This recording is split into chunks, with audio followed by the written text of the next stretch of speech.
konferensi pers bersama Presiden Prancis Emmanuel Macron di Istana Merdeka Rabu 28 Mei lalu, itu menandakan dibahasnya konflik Palestina-Israel dalam pertemuan bilateral mereka beberapa saat sebelumnya.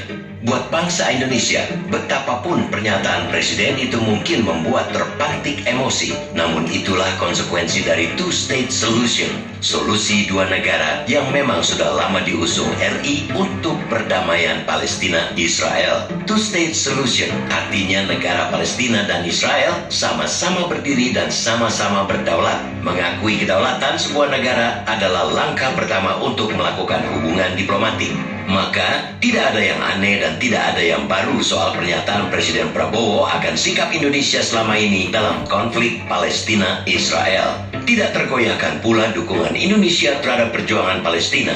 Kemerdekaan Palestina tetaplah harga mati yang tidak bisa ditawar-tawar lagi.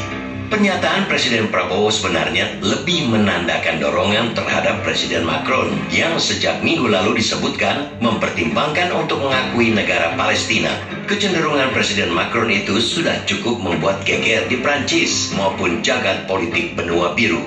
Meski dalam berbagai pernyataan diplomasinya, bahkan sejak rezim-rezim terdahulu, Prancis selalu menyebut diri sebagai teman untuk Israel maupun Palestina. Kenyataannya mereka adalah sekutu Israel. Bahkan sampai sekarang, pemerintah Prancis masih dikritik ikut bertanggung jawab atas darah warga Gaza yang tumpah. Pada akhir Oktober 2023, Prancis yang memang termasuk salah satu negara pertama yang mengakui negara Israel dan mendukungnya masuk PBB, diketahui mengirimkan 100.000 magazin peluru untuk Israel.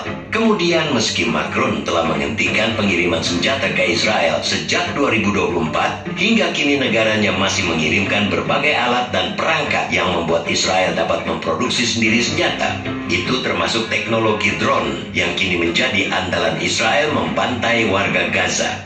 Hingga tahun lalu, penjualan peralatan senjata Prancis ke Israel diberitakan berkisar 357 miliar rupiah. Maka jika terwujud, pengakuan Macron untuk eksistensi negara Palestina adalah langkah besar bagi negaranya. Pengakuan kedaulatan tentu membawa konsekuensi panjang, bukan sekadar lip service. Pengakuan harus dibuktikan dengan berbagai langkah nyata untuk kemerdekaan Palestina atau setidaknya menghentikan keterlibatan apapun dalam genosida Israel di Gaza.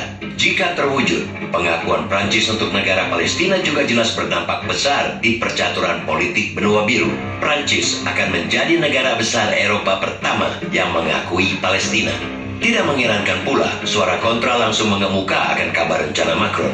Tidak hanya menghadapi tantangan warganya, Macron juga berhadapan dengan sektor industri senjata yang jelas akan semakin merugi. Belum lagi, Amerika Serikat sebagai sekutu terbesar Israel sudah menyiapkan berbagai sanksi lain pada Prancis. Maka, pernyataan Presiden Prabowo adalah tepat momentum. Ini menjadi sinyal tegas untuk dukungan rencana Macron. Meskipun bisa saja pengakuan Prancis terhadap Palestina pun sekadar gestur simbolik, itu tetap sebuah kemajuan bagi diplomasi untuk Palestina.